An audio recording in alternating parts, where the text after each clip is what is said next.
Hello everyone, my name is Rene Pena. I'm the president of the Space City Alumni Chapter of Delta Sigma Pi here in Houston, Texas. What you're seeing right here is the aftermath of Gilbert Landras going through the Hot Ones Challenge. But just to let you guys know what's happening, what you're watching here, or what you're about to watch, is Brother Gilbert Landras, who is the current Gulf Western Regional Vice President and candidate to become the next South Central Provincial Vice President, attempt to conquer these hot wings here. For those who are not familiar with Hot Ones, it's a show on YouTube from the channel First We Feast. It's hosted by Sean Evans. In the show, Sean interviews guests, like as I will in the following video. While they are doing the interview, they're eating hot wings. The difference, or the challenge, being that each wing is hotter than the next. The questions Gilbert answers in the video were sourced from the Google form Gilbert for PvP.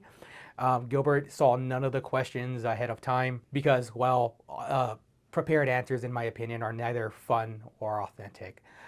With that said, let's jump right into it. And magic of editing, let's go.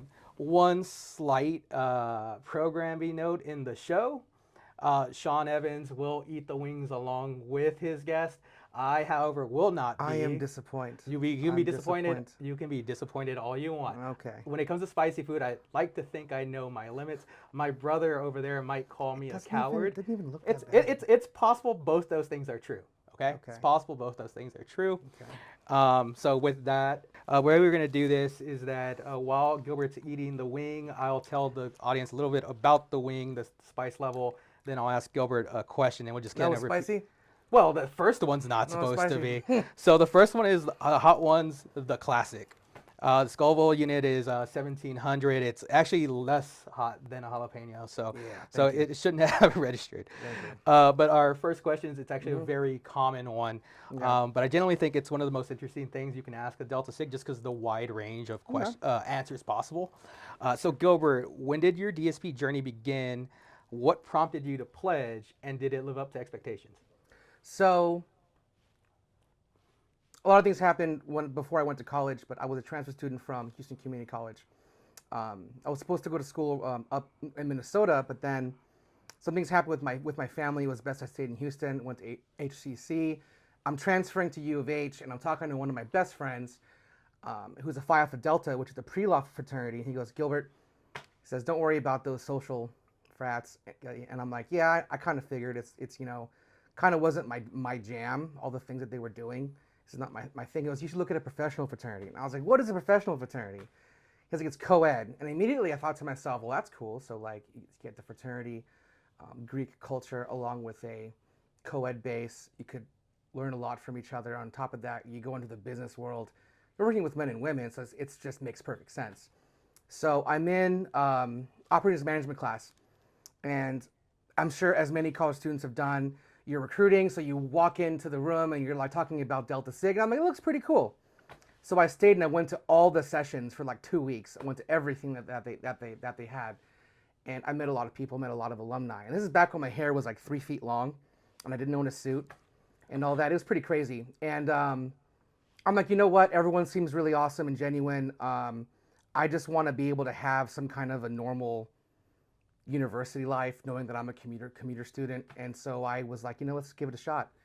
And what's interesting was I was working for the Texans full time, the Houston Texans, when they first got started, going to school full time. And I'm like, well, let's pledge. It can't be that bad. And I mean, it was pretty arduous in terms of like, I didn't realize the workload until I did it. But like I said, once I start something, I see it through. Wait, when was that again? 2005 spring. Okay. Yeah. All right. If you're happy with that, let's move on to the second one. All right. All right.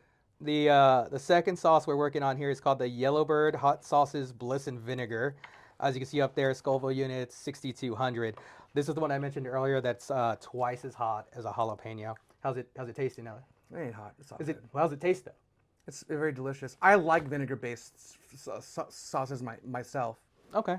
I know there's a huge argument about Texas and Kansas City barbecue, and I'm like, guys, we won't. Tomato just doesn't sit well with me. We won't get into that because Okay, yeah. What I'm saying, like, I like vinegar-based stuff a lot. Maybe it's just the way I grew up. I don't know. All right, so question number 2 here. Okay. So now I've personally been to 6 GCCs and over 15 leads. You're one of the few friends I have in DSB that makes me look like a slacker with those numbers. I think I'm a slacker for everybody else, man. Oh, I'm sure.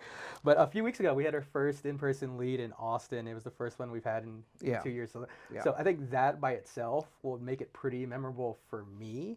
But for you, what was your most memorable GCC or lead? Man, that's so loaded. And separately, okay, do you have a most cherished lead or GCC moment?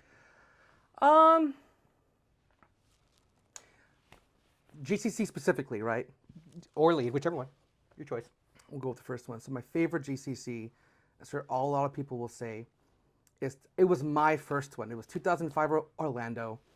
And it was because right after I pledged, I answered this random email from Dale Clark from Central Office. He was asking for volunteers for like a ritual team at Ada Tau, McNeese State. And I mean, I don't know what that is, but I'll show up. I mean, I knew what that was, but I didn't know what I had to do specifically. So I show up. He's like, "Hey, you gotta memorize the historian." I do that. You know, I show up. I'm like, "Oh, this is an installation. Oh, I'm actually doing stuff. That's pretty cool." And I got to meet a lot of people that ended up running for office in 2005 in Orlando. And so that event, all the people I met and the experience I had, that made me want to go to GCC. And I was the only one from Ada Psi to go, from Ada Psi University, Houston. And so I called my buddies up that started a colony at the UTSA. I'm like, "Hey, we're going to road trip to Orlando because it's too late to buy tickets. And we're going to hang out." And being the only one from Ada Psi, I was forced to meet a lot of people. I was forced to just network. And, you know, it's the best way. Just go there. Don't have any expectations. Don't feel hesitant to meet people, because most people are in the same spot as you are, and most people want to, you know, reach out and talk to other people that they know are brothers. And sometimes someone just had to make that move, and because I was by myself, I was always like, "Hi, my name is Gilbert. I'm from Ada Psi. Oh, where's that?" And that event just for 4 straight nights, it was crazy. I remember the first night, the inside of the hotel, because the atriums were pointed inward, was so loud, at the hotel decided to have everybody just stay outside in the pool. They opened the pool for 24 hours. They set up some like outdoor viewing, like movie thing, and it was a great time. And I will forever cherish that first lead, first GCC, my first lead experience, or my favorite lead experience. Well, no, you answered it already. I was asking either or, GCC or lead, which one, like if you had a very favorite one. Or I've been to like 10 GCCs, right? Something like that. I don't know. I don't know your life, man. You tell me. 05, 07, 09, 11, 13, 15, 17, 9. Oh, so technically 9 in person, one virtual. So yeah, there you go. So now there's a ton of stuff. All right, cool. You ready to go on to number 3? I'm ready. All right. Is it queued up? Is the thing queued up? Don't worry about it. Joe's got it. I'm just trying to time it. This is the Hoff. So number 3 is Hoff and Pepper's Hoss sauce. The Scoville units that were up there was 14,500. It's almost 6 times hotter than a jalapeno. Does it feel 6 times hotter than a jalapeno? No? No. Okay. No. Well, while you're chewing on that, let me go ahead and ask this question. It's a little bit longer.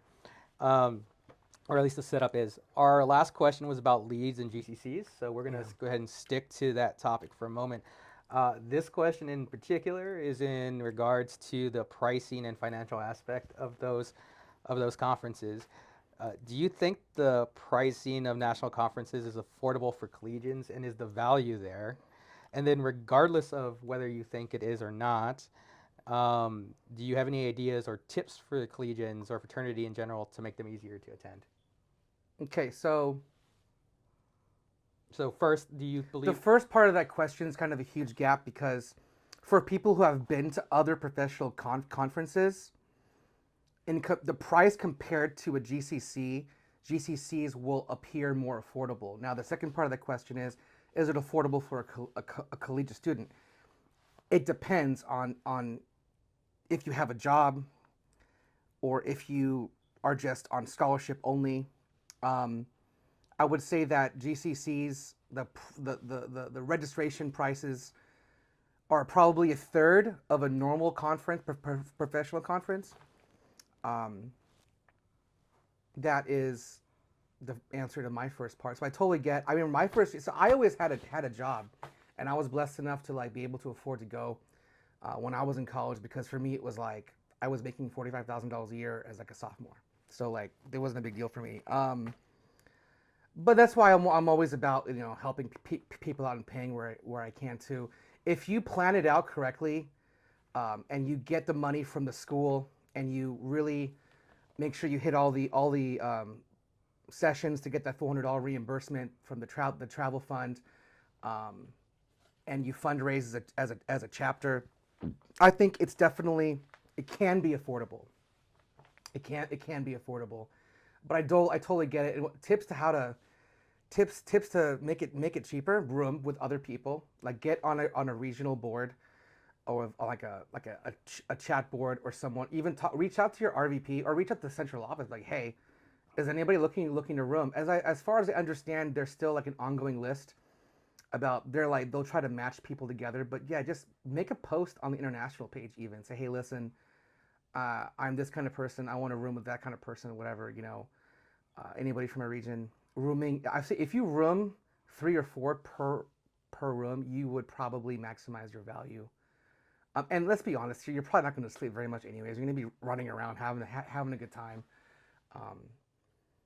So yeah, that's probably the number one piece of advice I would definitely give. Now, raising money before that, you got to hit the student government, student activities. You got to do, like, you know, it's easier to make $1,000 than it is to save $1,000. So definitely, I mean, it's just, there's so many ways to make that kind of money over the course of six months or so. We got what, March, April, May, June, July. So we got 5.5 months, roughly. Roughly, I think that's right. So, and you know what? Shoot me a message. I'll give you some ideas. I mean, 4.5 months. 4.5 months. Yep. Oh, geez. Okay. Yeah. Go ahead. Actually, I think it's 3. I'm sorry. Is it 3? I'll try to do the March, math. end of April, May, June, July. So 4.5 months. Yeah. Okay. Yeah. Okay. Are we off to the next one? Yeah, yeah. Okay. So the number 4 sauce that we're on is a hot one, Los Calientes Verde.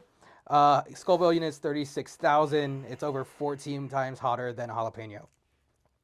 Okay. Earlier you spoke about how your Deltasig journey began in 2005, so almost 17 years ago. And sorry if I just aged you again there, man. But 17 years is a long time. So in that time, I'm sure you saw a bunch of problems and areas for improvements in that time. Yeah. What is something about DSP that you saw as an issue or an area that needed improvement while you were a collegiate brother? And did that area or topic improve at all during your tenures as a DD and RVP? And were you the one that spearheaded those changes, whether it was by yourself or with the help of others? It's kind of a long one. If you need me to go through it again, I can. I'm pretty sure I remember everything that you just said. I hope. Okay. Cross my fingers. Problems the regions had. Yeah, stuff you saw as a collegiate, and then when you moved into a DD and RVP. So I think the ongoing problem since I started when I was in college to now is we've always struggled with retaining involvement post graduation. So, and this is something that isn't like easily fixed over time. I mean, we graduate. Some of us think that you put fraternity things, you leave it in college, you do your own thing, and then sometimes, and a lot of alumni, I think a lot of us that are involved, we may not be constantly struggling, but every year we got to assess, you know, we got our own careers, we've got our families, we've got our own social lives, you know, but we do care about Deltasig, and we do want to be involved. And I think that a lot of times, and as it should, your family, you know, especially if you have children, or, you know, if you are involved with your own family, that's super important. So we've always kind of struggled with retaining that involvement. And have I spearheaded something to fix that? Is that what? Yeah, yeah. So since I think I started this in 2013, I just on occasion I will be at an event, or I'll be out somewhere, and the question that I always get is, you know, how are you so involved? Or I get the statement of, man, I wish I was more involved. I'm just so busy. And number one is, you never want to give someone a hard time if they don't have the time. And I'm like, you know what, man? If you know what in general, I'll just ask you to do one thing, for example, right? For example, I have a finance committee that I've had for a while now, and these brothers aren't super involved, but they have a really good skill, and that's doing financial audits. And I'm like, hey, the chapters have a financial review due every single year. Could you commit 2 or 3 hours a year to this? You want to make it sound like it's easier, and they have a really good skill, right? So there's always that, hey, I can't do a lot, but I'll do this one thing, and that keeps them involved, And I always tell people too, it's better to have a network and not need it than need a network and not have it. So I always encourage at least local events attendance. I think the only specific thing that I spearheaded was these little committees. Can you be a speaker at a regional conference? Something I used to have all of the time, just to keep them in the loop. I can't speak for other regions, but I think that, and I know Tornado Alley and Southwestern region, they have their star event. That's pretty awesome. Just when you give up a day a year, that's a great start. I think that I may not have spearheaded that, but I've definitely tried to maintain that. Yeah. Okay, man. You real quick, I forgot to mention that last one. It's 14 times hotter than jalapeno. I don't taste anything. Nothing yet, really. Oh, dude. All right. You ready for the next one? I am ready. Okay. You're smiling at me a little bit hard. Oh, no, you're fine. Okay. So next one is the Hotheads Revolutionary, Scoville 57,000 Can there. you just tell me how hot it is after I've eaten it? 'Cause No, I don't want to. no. I'm definitely gonna tell you. You're trying to psych me out. 23 times hotter than a jalapeno. 23 times hotter than a jalapeno. Yeah, I mean, you seem pretty confident, man. I don't know why you're worried about me psyching you out. I already told you earlier, one was 50 times hotter than a jalapeno, and we're still a little ways away from that. Are these at least tasting good? Oh, they're just great. Okay, at least there's that. Better than Pluckers, dude. Okay, sure. Way better than Pluckers. He loves Pluckers. I don't like Pluckers. Local Houston Jane, don't worry about it. Mm-hmm. Sorry, you just threw me off there. Let's talk a little bit about what happens to the Gulf Western region if you are elected here. Given that you're currently serving as the Gulf Western RVP, what have you done in the region to ensure that there is a pipeline of leaders and that your chapters will be taken care of should you be elected RVP? You mean elected PVP? Elected PVP? Oh, sorry, yes. Elected No, PVP, okay. Sorry. So, from the moment I stepped back into the role of regional vice president, I have always tried to set up the pipeline. And the first thing I did was I made the district director position not something that was just appointed. I didn't want to just appoint somebody to appoint somebody. I wanted them to feel that it was earned. I wanted them to feel that it was like a situation where everybody was happy with their decision, because you will find some district directors don't get along with their chapters, or some chapters just don't listen. It's a whole thing. I'm not saying it happens everywhere, but I'm saying there are instances where it's not a good match. So the first thing I did was I said, hey, I want you to nominate a couple of people, couple of alumni brothers that you feel would be a good fit for a certain chapter. At first I reached out to the alumni chapters and said, hey, nominate somebody. And then I said, hey, collegiate chapters, give me some people that you've known in the past that you would like for them to be your DD. Now, I'm not saying I wasn't going to use their opinions 100%, but then my next step was, once they were nominated, it was up to the person that was nominated to accept that nomination to be district director, and they had to provide 2 or 3 references. Didn't matter who, as long as they made sense. Now, it could have been from a collegiate, from an alumni, from their work. It was about not only making them work for the position, but if something were to have gone wrong, there were people that they would have skin in the game. Because when I take referrals incredibly serious, I think a lot of us do. So when you refer somebody, it's like there's a reputation on the line too. And so I did all that, and for the most part, I've had a great core of DD since. I made a couple of changes here or there, For example, recently one of the chapters I noticed, I was talking to a local alumni there, and he seemed to always be at events, and he was a previous DD from back when I was RVP before. Um, and I was like, you know what, we'll just make you assistant. It just makes sense, you know. Um, so yeah, that's probably a thing that I did very different from everyone else in the country. Was I set up this thing to get there. Because I did that, the DDs take it pretty serious. Um, and as a result, you have 2 or 3 people that are now interested in being a regional vice president. We actually talked a couple times about it. I had not planned on doing more than a term at the end of last fiscal year, because at the time people weren't comfortable with the virtual elections, and neither was I. So I said, you know what, I'll just stay for another year, and then we'll stay for another term, and we'll figure it out. But now people are super interested in it, and I think that's the best part is that, you know, there's always someone to kind of take the wings after I'm gone either way, you know. So Cool. All right, you ready to go on to number 6? sure. All right, let's go. Let's do this. So number 6, Senor Lechugas, 0.718, Scoville 67,000. Do you want 27 times? This actually looks like really dangerous. Does it? 27 times hotter than a jalapeno. Yeah, some of Can I these. smell it first? Yeah, go for it, man. If you want to subject yourself to that, I don't know how It smells bad very it is. smoky. Well, that actually sounds like it smells pleasant then, but we'll see. All right. So correct me if I'm wrong. You've been RVP for about 10 years now. Spread over two 10 years. Spread over two 10 years. Like one, I think one tenure was 6 years and the other was 4, right? Yeah. Okay. So is there an accomplishment you were able to achieve as RVP that you're most proud of?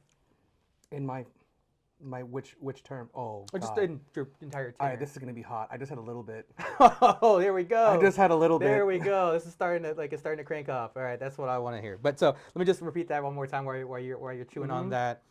So over the course of your 2 tenures, I don't mean from one tenure or the other, just over the course of your tenure as RVP, is there a single achievement or accomplishment that you're most proud of? Hold on a second. Oh, do we need to get you the milk or the No, I'm water? good. I'm good. It's just okay. It's just, It's okay. You're allowed. Are we halfway now? That was the 7th. Oh no, that was the 6th one. So you're Okay, a little. I'm tasting it. You're a little past the halfway point. Okay. Accomplishments in 2 terms.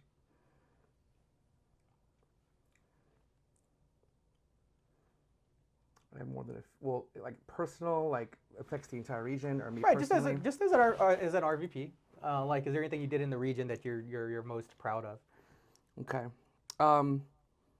During the first term, that was a 6-year period. The regional conference is my first year. The first regional conference we did was like 25 people. And it was kind of like, oh, maybe we shouldn't do this. There's no interest. Remember, we did it at Airways University in like 2000. I think it was like fall of 2009 or something like that.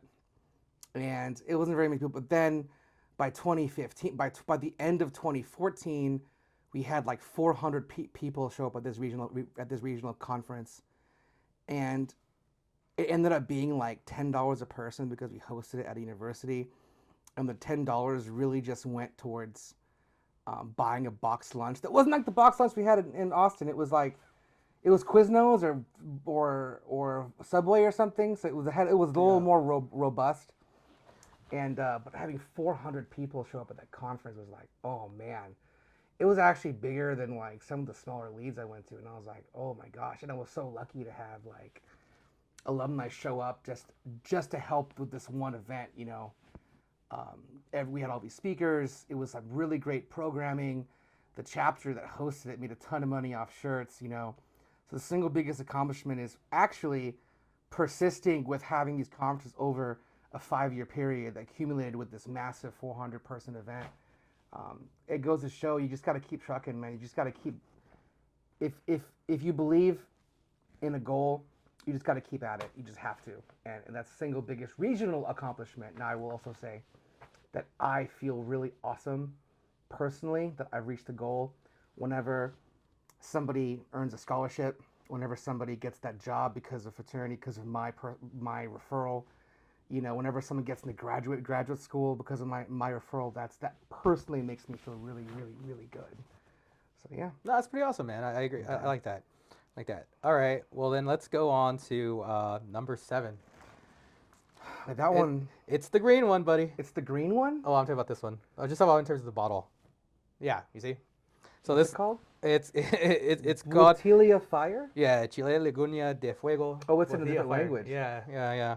So this one is Scoville units Am 118,000. I sweating at all? Oh. Am I really? No, you're right. You're right. Oh, I was about No, to you say. no, you might start after this one. This is the one that I mentioned earlier. That's almost 50. It's Oh, actually get outta 40, town. 47 times hotter 47 times. So 40. So 40. 47 times hotter than a jalapeno.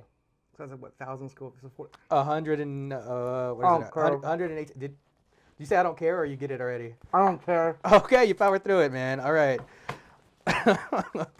Hold up. All right, man. So the next question, those last couple questions actually provide a pretty good segue into the next one. I don't think anybody runs for a volunteer position at this level unless they genuinely think they can move the fraternity forward. With that said, what is the first step or action you would take as PVP to improve the fraternity? And what do you believe would be your greatest contribution to the board of directors and the fraternity as a whole?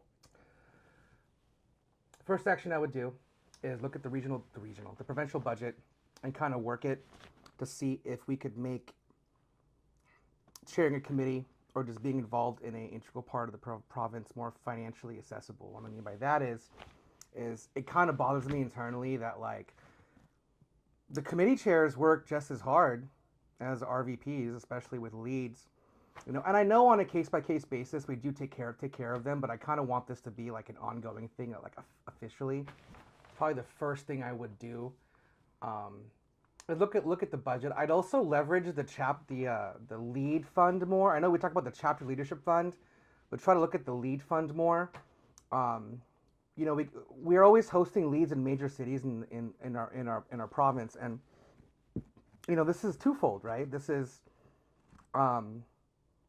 Kansas City, Houston, Dallas, San Antonio, St. Louis, Oklahoma City. These are like top 25 cities in the country. They have their own industry. I don't see why we can't leverage that, at least in part, in getting some sponsorship for the province. It's harder. It's easier said than done, I know. That's why I wanted to start with what we currently have in the budget. I'll tell you right now, I'm not going to use my entire regional budget before the end of the year, and I'm pretty sure the person behind me isn't either. So we could kind of rework that and kind of shuffle the money around to help everybody else.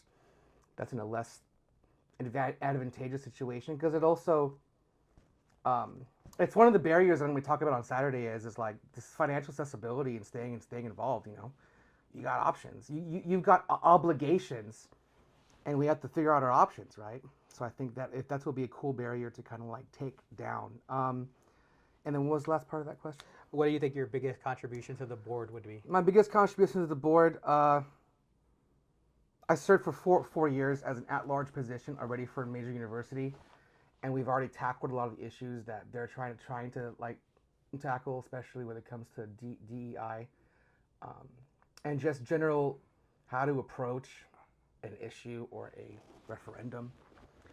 And I did that when I was relatively young, and that's probably why, I get frustrated when people make decisions, and I feel like, and there's a misconception about how I'm going to probably act. I have no idea what that actually means, but you want to get all the difficult questions out of the way early on, because if we can't answer those questions internally, then it's going to be really difficult answering and executing those decisions after the fact. And I think my biggest contribution would be that, I just want to test the decisions early.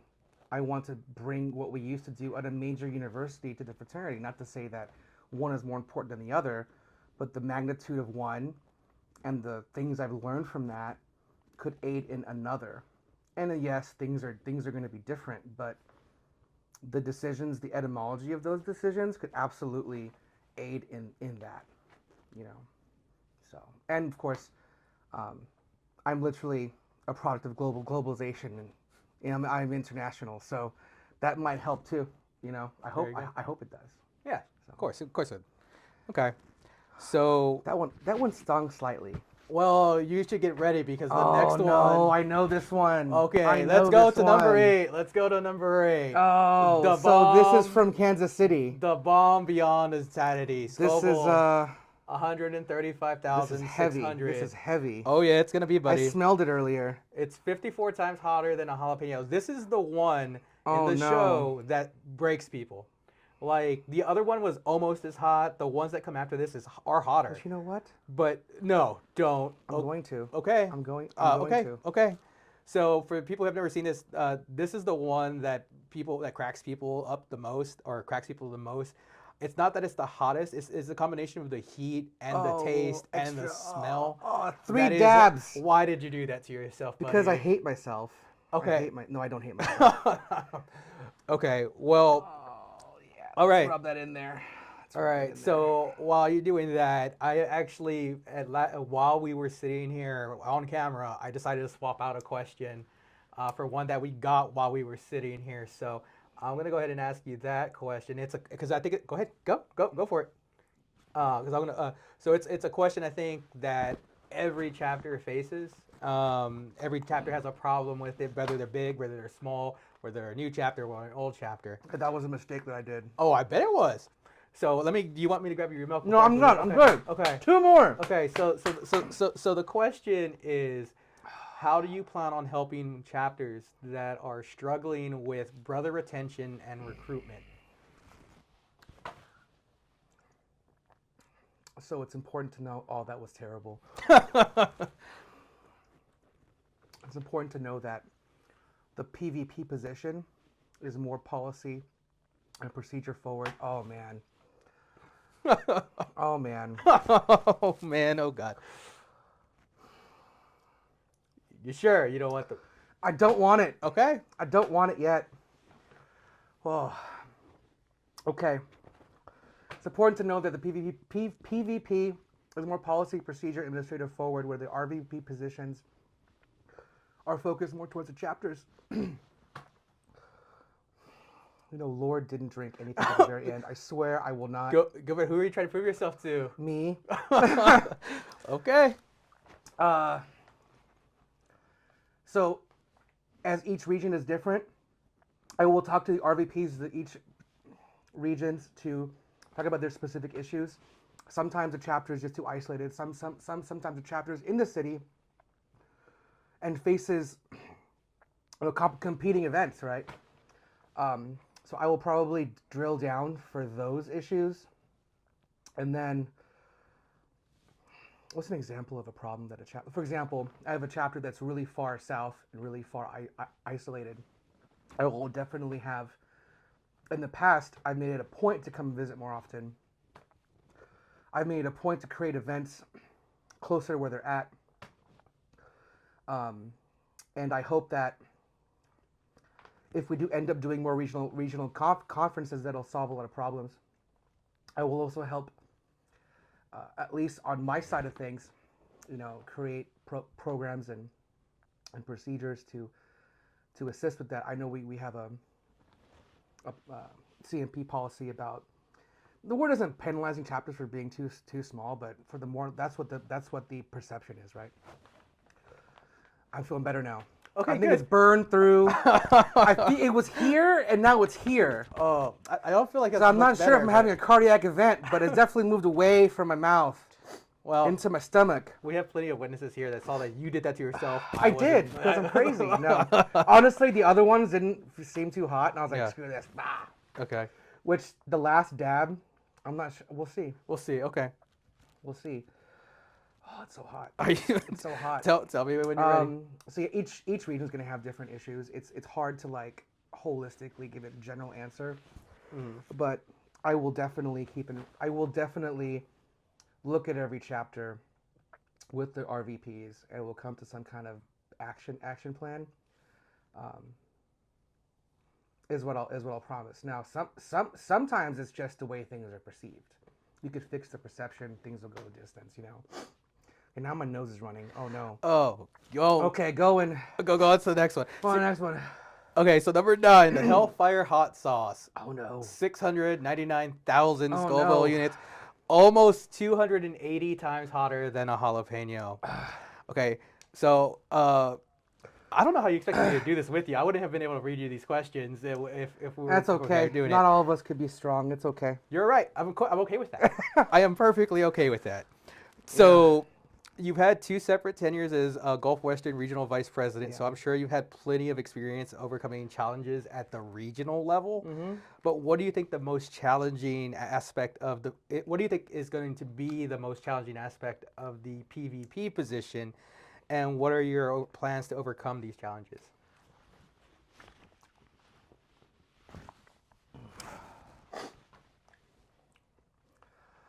That one's just as bad. Oh my gosh. I'm not drinking anything. Nope. You're not. You're almost there. You got one more to go after this, but I need you to answer this That question. really is a hellfire kraken. I mean, if you It's want to. extreme black garlic Reaper. It's Carolina Reaper. Oh my gosh. Do you need me to repeat the question? Yes, please. Repeat the question. I'm distracted right now. This is hot. Right. So, since you've had two separate tenures as RVP, you probably had a lot of experience overcoming challenges on a regional level. Yeah. What do you think will be some of the challenges you'll face at the provincial level as PVP, and what will you do to overcome those challenges?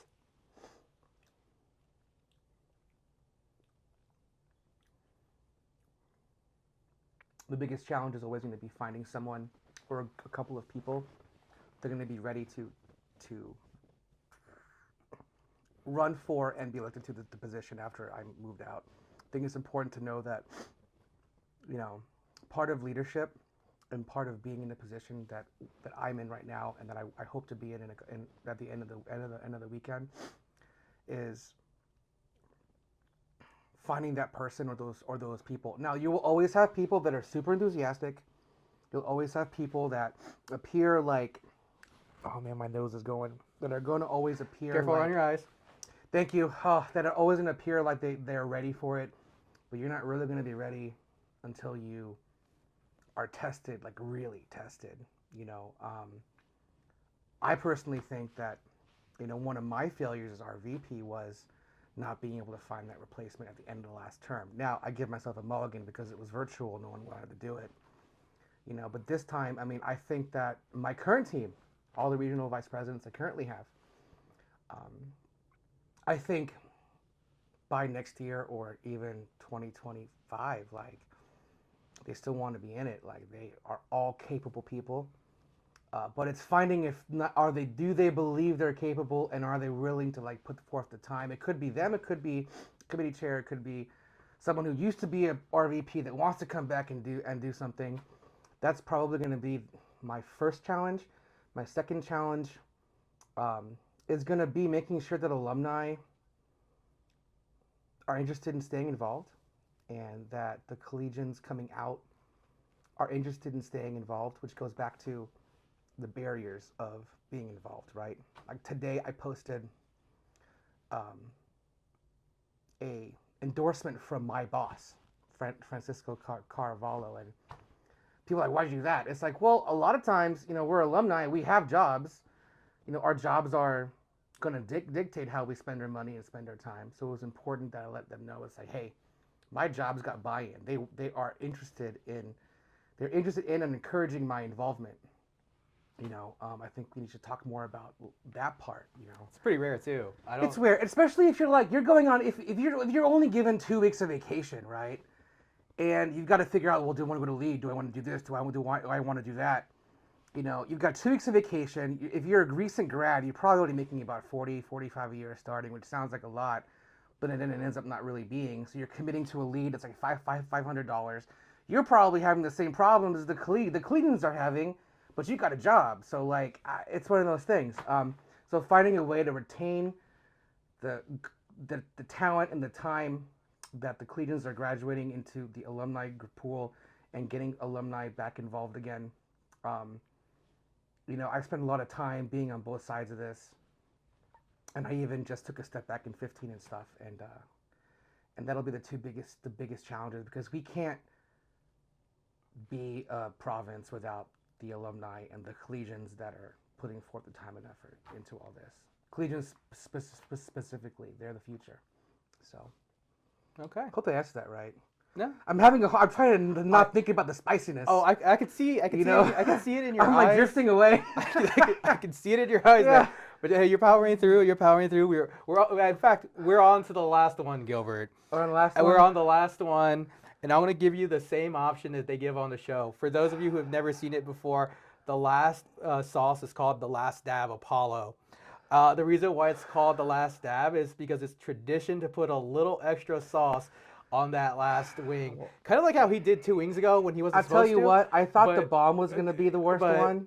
But yeah, so it's your choice, and he's doing going it. for I'm it. going for Now, over 2 million Scoville units. That is 800 Y'all saw times. that, right? Eight- There was like, how many dabs was that? I I think it ran a little bit. it did. I can see it. Oh, no. 800 times hotter than a jalapeno. Oh, no.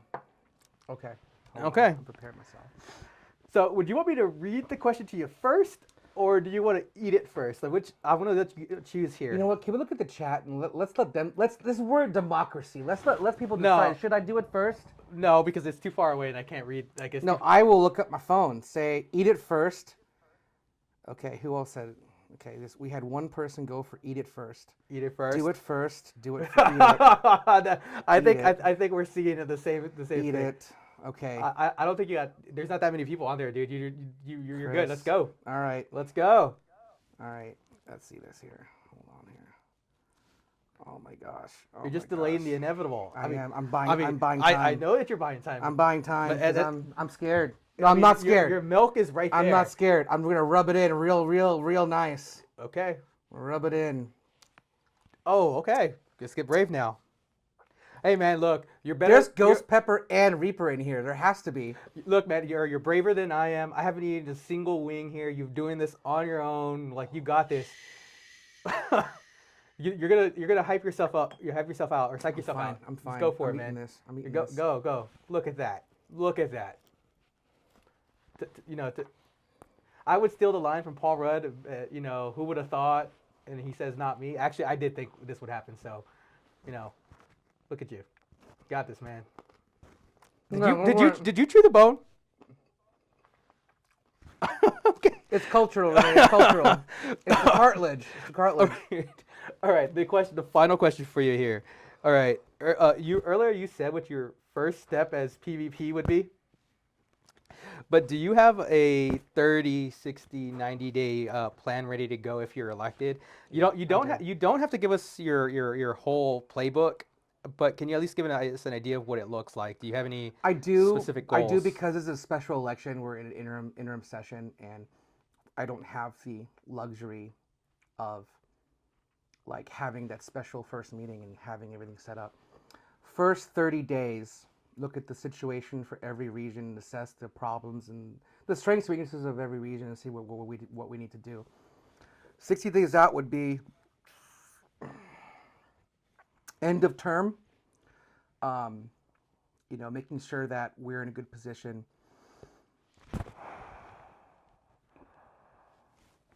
You're all right, buddy. Don't worry. It's okay.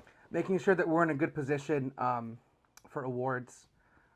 Making sure that CMP is being wrapped up. Looking at who are we possibly going to be sending letters of concern and warnings out to. Figuring out what those issues are.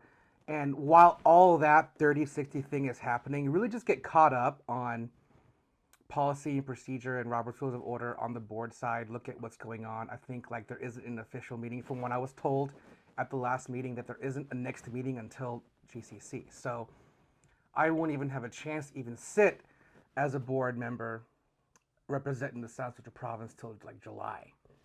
So I would take all that time, and I'm actually already looking forwards and backwards, the bylaws and the policies and procedures. I've already seen a couple of things I was concerned about, and I wanted to bring up. I'll bring it up on Saturday. I can't give away all my cards, right? Man, I'm sweating more than I realized. No, I can tell, buddy. I'm sitting 2 feet away from you. This is crazy. Okay. The hottest one was definitely the bomb from Kansas City, and it's funny. Shout out to when I saw that it was from Kansas City. I was like, I wonder if KCAC people know what this is. And in my opinion, this is probably the hottest one. This should have been 10. This should not Okay. have been 8. Sure.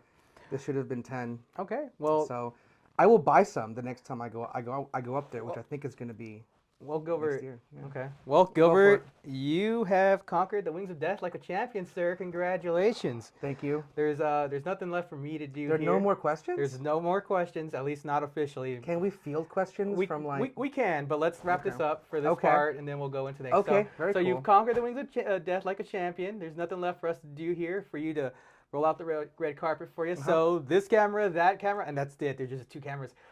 Tell the people who you are, what you're running for, and why they should vote for you. All right. Well, everyone's tired of hearing this, but hi. My name is Gilbert Landras. I'm the current Gulf Western Regional Vice President. I am looking... I'm putting in my bid in the special election for the South Central Provincial Vice President. I have been around since 2005. I kind of wish I was born a little earlier, or got into school a little bit earlier. I would have pledged then. I'm pretty sure. I'm a 5-time elected over 12 years of experience. I am a former board member. I'm an international student. Prior to that, I was an expatriate student. I want to take all my experiences and my enthusiasm, and I want to convert that to representing you guys at the board level. It's an achievement I kind of want to be give the opportunity to do, and I hope you consider voting for me. And if not, I hope you had a good time watching me eat all these wings.